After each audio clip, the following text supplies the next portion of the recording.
Les ego-state thérapie, on en entend de plus en plus parler avec certains outils qu'on connaît un peu mieux, comme IFS, Système familial intérieur, dont j'étais superviseur.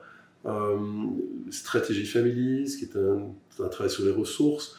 On a thérapie centrée sur la compassion.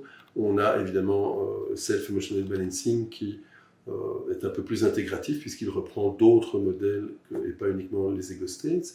Les ego-states, c'est donc une théorie qui a été développée à la base, qui a repéré que nous avions des sous-personnalités, un peu des adaptations de notre programme initial en fonction de l'environnement que nous avons vécu.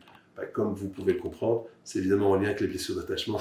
Si j'ai un attachement sécure, je développe une capacité d'être en lien avec ce qu'on appelle le self, c'est-à-dire un espace intérieur où je suis spontanément courageux, compassionnel, curieux de la vie, etc. Et non pas adapté à cet environnement. Dès que j'observe que j'ai des sous-personnalités qui apparaissent et qui cherchent à faire des choses ou à réagir à des choses, action-réaction, eh bien, ça veut dire qu'il y a déjà un programme et que ce programme cherche à protéger ce qu'on appelle un exilé, c'est-à-dire un trauma dans le vocabulaire des ego-states. Donc, on va essayer de repérer ces mécanismes et de voir sur quel type d'épisode, sur quel type de croyance, quel type de cognition qui s'est présenté, qui s'est développé à partir de l'épisode de vie. Qu'est-ce que j'ai cru apprendre de ma situation? Moi, je suis nul, je n'ai pas de valeur, je ne suis pas à la hauteur, je ne suis pas aimable, je suis rejeté, je suis abandonné.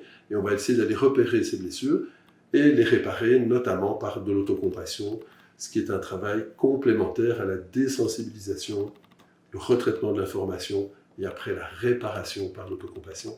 Beaucoup de thérapies s'arrêtent à la désensibilisation et le retraitement de l'information et oublient de s'occuper de la réparation des blessures d'attachement, qui doit être notre capacité en tant qu'adulte à nous aimer nous-mêmes spontanément et non pas rechercher à l'extérieur cette aide et cet amour.